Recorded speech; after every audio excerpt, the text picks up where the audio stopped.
Well, let's get to it. Let's welcome Dei Lynam back to Philly Pressbox Radio. Dei, maybe we should talk about your golf game and not talk about what has happened to this Sixers team. But welcome back. Thank you very much. Well, first of all, welcome back. Hope you had a nice birthday a couple of weeks ago and a nice vacation. You did throw our schedule off a little bit because we usually have you on your birthday week, but you chose to go to Florida and hang with some family instead. We understand. That's all right. That's really the only golf I've gotten in any recent time. So yeah, that was very nice. And in terms of the Sixers, I mean, obviously anything that could go wrong this year has gone wrong for them. And if I tell you they've had 38 different starting lineups in 61 games played, I mean, I've been around a long time. That number is crazy high. And, obviously some of that also has to do with injury, but also moves that were made at the trade deadline to get guys like Grimes and Lonnie Walker and Jared Butler. So that impacted it some, but yes. And that 7-foot center was only in the lineup for 19 of those games. Dei, you've been covering this team for 27, 28 years now. And I mean, in the process years, we knew they were going to stink, but we certainly didn't expect this season to go the way it is.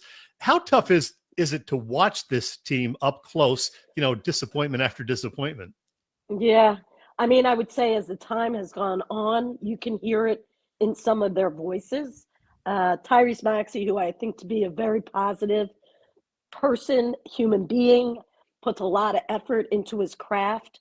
There have been stretches this year that I can tell it wears on him. Mm-hmm. So, and if he's your number one positive guy, it is affecting everybody in that locker room. So I thought they had a stretch where they were playing good basketball, not winning all these games, but the young guys were playing well. They were in games. I think at one point they won 4 in a row, which sounds unheard of when you only have 21 wins to speak of.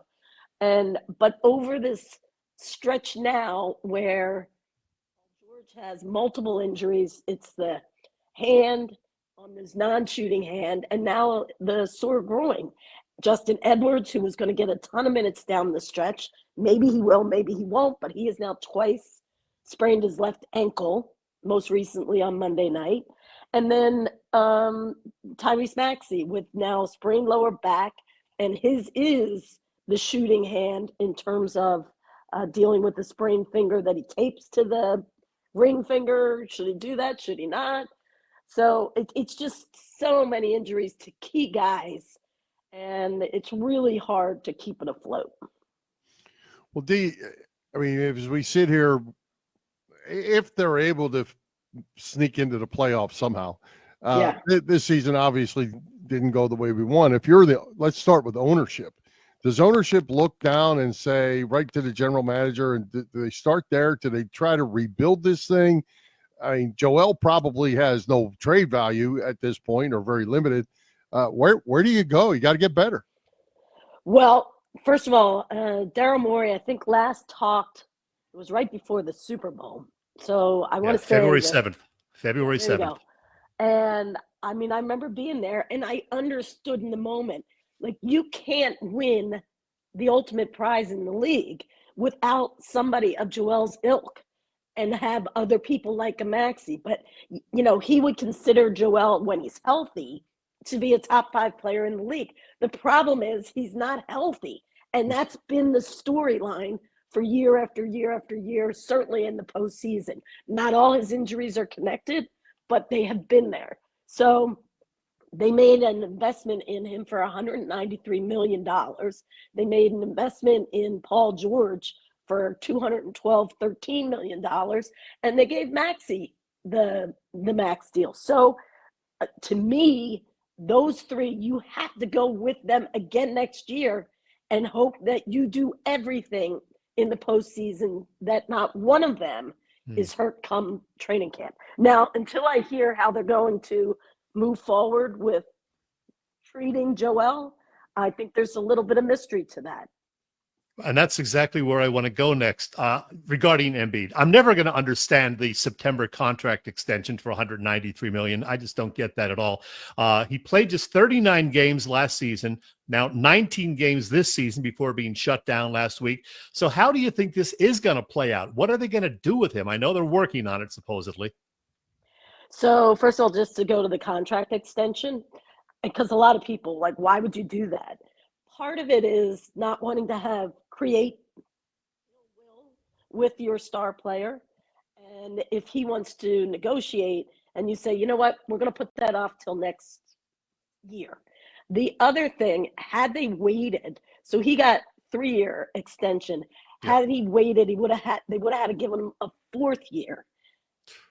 And my point is, it's a year later with a guy who already has problems in terms of staying healthy, and now he's a year older also, and I got to pay him for a 4th year. So I know it doesn't look good, but there is reasoning behind why they made that. And it's a decision that will probably haunt a lot of people there moving forward because you're kind of stuck. So how will it play out? I would like somebody, and they probably won't do it to the end of the season, but explain what his medical options are. Because you can say he should have already gotten surgery. Well, if the surgery isn't something that can fix what the knee feels like, then that's not really a real option. Mm-hmm. Yeah. I'm not saying that there isn't a surgery out there, but that information has not been shared. Yeah. Dee, it seems like maybe it's been 2 months now that every time you saw Nick Nurse, he looked like he had been beaten up. Those press conferences, you could tell he was feeling the pain early on. What's Nick Nurse's future? Is there anybody that could have coached this situation? I actually felt like his approach, because we had to ask a lot of questions especially when the Embiid stuff was still hanging in the balance. And, that gets old for that guy to have to answer every day. I remember when Brett Brown, he used to be the one who had to be out in front of everybody, having to take all those kinds of questions. It's not other people. It's not Daryl. It's not, back then it wasn't Sam Hinkie. So I actually think Nick has done a pretty good job of keeping like, he doesn't get annoyed at you. He really does have to say, whoever they tell me is available tonight, and then tries to come up with some schemes. Tough job. It's not been an easy year. Well, the full disclosure, I was semi on board with the Paul George signing last summer, despite his age and the too long max contract. But man, he has not looked great the majority of the time. Do you agree? And what happens with him going forward? Do you think they're going to bring him back? You said. Well, you've invested $213 million in the guy. They won't try to trade him. They won't try to trade him, huh? They might, but given the year he's had, obviously he's hurt. I feel bad a little bit for him because remember at the last game of training camp, he hurt the knee, and then he hurt the knee a second time. I remember a game in Charlotte where he scored 30 points. Now, it's not because it was 30 points, but he looked like the Paul George we saw last year when, in fact, by the way, he played 72 games. And here you are this year where I think he tries to go out there. But even last night in Minnesota, he couldn't go out in the 4th quarter because the groin was bothering. So their hands are tied right now until these guys can show they're healthy. And I know it won't be this year, but show me for next season. It's a slippery slope, the whole thing, and I agree with you. They're kind of stuck with these guys, but my goodness, can they?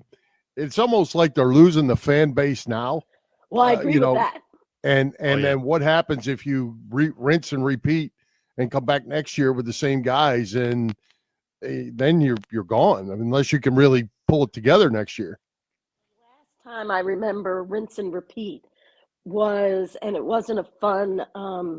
I remember the media day, and it wasn't a fun one, but it ended up being the 0-1 Sixers that went to the finals. But they rolled all those guys back. And the year before that, I forget what was going on with Allen, but I remember media day was not good. The Geiger thing had happened. He rejected that trade. Al couldn't believe he was even on the trading block. So I have seen rinse and repeat actually work out for a team. But you'll get pushback from your fan base, or they just won't care all summer. They won't talk about you. They won't look forward to it. And you really don't want that to happen. Hey, Dee, what's your take on Quentin Grimes? He's been something of a journeyman over his 4 years in the NBA, but he seems to have, some talent offensively, at least. 2 real good games out of the last 3 for him. Does he have any sort of a future? Oh, yeah. Well, first of all, when he was in Detroit last year, he had injury problems, so that's why he didn't get a lot of time there. In Dallas, I'm just saying, Dallas is being, you think we're scrutinizing. Dallas is looking at, like, what are these people deciding? Because in addition to getting Grimes, they got a pick in this. They got a pick with it and gave an injured older Caleb Martin who couldn't get on the court for them because of his injuries. So, but you're going to have to pay Quentin. He's a restricted free agent, and it gets a little dicey because I personally would pay Gershon I would like him to come back. Yeah. And those would be your 2, in my opinion. Grimes, obviously, the one thing I like, he's getting the attention of scouting reports right now, and his shooting percentages are not dipping. Like, he was 12 of 18 last night, and he was asked to play starting point guard, and he played, almost 39 minutes. So I think people know who he is around the league, and I think he's learned a lot from his years, like in New York. He went to Houston. That's a really good program to learn in terms of being a defensive-minded guy. He's definitely 3-and-D. There's no question about that. And he's 24. The position that the Sixers are in, they're not in a great draft position. They're kind of in the middle. They're thereabouts. I'm sorry. They're on the cusp, right? Having to give it up, right. And I'm not a believer ever that players tank, because everything they do is on film. If it's not this year, it's next year's team or whatever. As an organization, do you believe that they actually at times don't try to win? Not necessarily this organization, but just as a whole.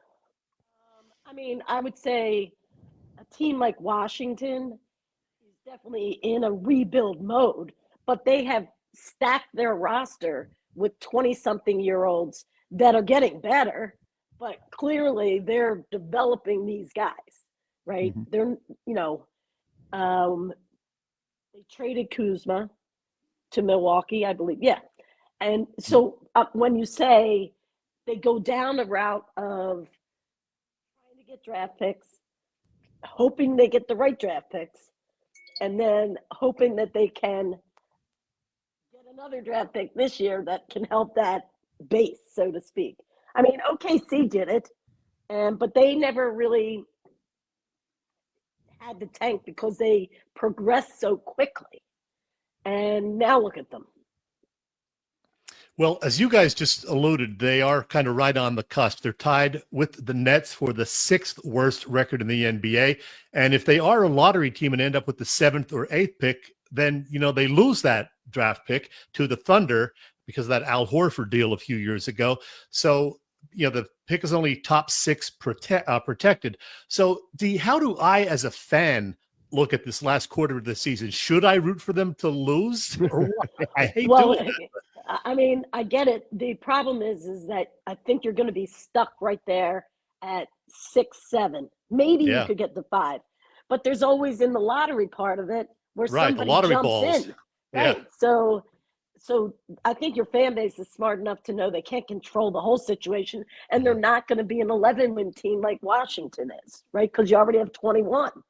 Yeah. So I would say, play your young guys. If Paul George is hurt, I don't see the point in keep having to make him run out there with injections and bad hand and now the groin, because you just start creating other injuries. I think you got to keep Maxey out there if he can play, because he's your leader. The younger guys don't get better by not playing with good talent. So I would keep Maxey playing and then see where the chips fall. Yeah, and I guess the prize of this draft is going to be Cooper Flagg if he comes out from Duke. He's a tremendous, only 18-year-old, tremendous player, and might be the kind of guy, if you were lucky to have the ping pong ball bounce your way, might change your franchise. Yeah, well, that's true, though, because we're saying, like, if you fall out of the 6, 7, yes, what if you're the guy that jumps to 1? I guess the part that you say, sure there's some kind of algorithm. What's the number of wins that are gonna most likely push me out? And then am I in the right ballpark to be possibly in the Cooper stakes? Yeah. That's enough Sixers talk. Let's switch gears a little bit. While the Sixers have put us through all this misery this season, the Eagles were the complete opposite.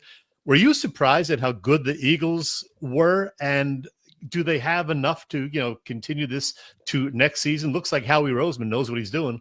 100%. I think I was listening to somebody, and they feel like it's the best chance since the Broad Street Bullies for a team to repeat here in Philly. Yeah. Yeah.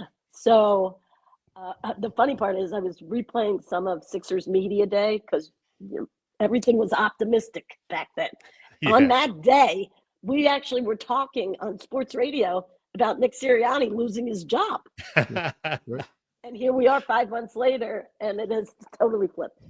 Uh-huh. So, but I do think, obviously you mentioned Saquon, you have the Zach Bond. I think the draft will be interesting for him. I think he's set himself up to have good depth. One of the things that I mean, we all know this, because I know you don't want to talk about the Sixers. Injuries in sport, period, can take your best laid plans and ruin them. And I think the Eagles were fortunate to be a pretty healthy team by and large this past year. Absolutely. Well, let's flip over one more time and let's talk Phillies as we're coming out of spring training. Talk about a little rinse and repeat. The starting lineup is pretty much going to be exactly the same. Is that good or bad? Well, I remember people talking after last year being a disappointment. Some would even say their exit the last 2 postseasons. And I think with this group, if you don't do something deep in the playoffs this year, the group's going to be taken apart. So I think they know that. I think they've known they had this opportunity for 3-4 years, and it just hasn't worked out yet. That first year was super fun, and I think that superseded expectation. And then now you have expectation, and it just hasn't worked out. So we'll see.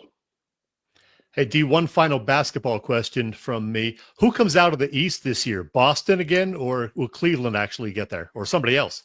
I think Cleveland has a chance. They haven't. Look, when you get into a series, obviously things can change.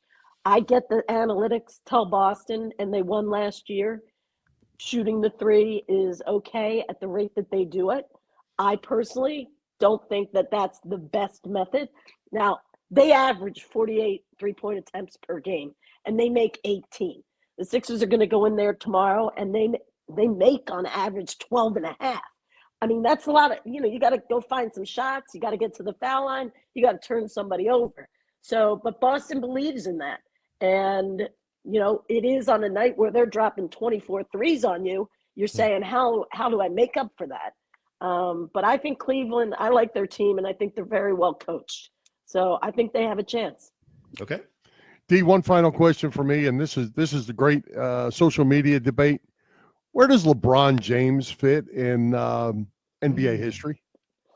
He just became the first to score 50,000 points. Yeah. Yeah. That's pretty impressive. And 40 years old. And you'll see people say he's the 6th best player ever, or he's the first, or he's the best, You've watched him. Oh, yeah. I think part of it is the longevity and his professionalism at 40 that's still able to produce like he is, right? Michael stepped away from the game and then came back. Now, granted, he had the 6, rings. But when I look at LeBron for all these years of doing it, and then you go into different eras like Will Chamberlain or Larry Bird. But obviously, in terms of taking care of your body and being able to play for the percentage of games that he's been available for his teams, I think it's unbelievable. Well, Dee, in our final minute, tell everybody where they can find you on the radio, covering ball games. What are you up to these days? Yeah, so I am on the radio. I'm losing my voice, so I got to get that taken care of.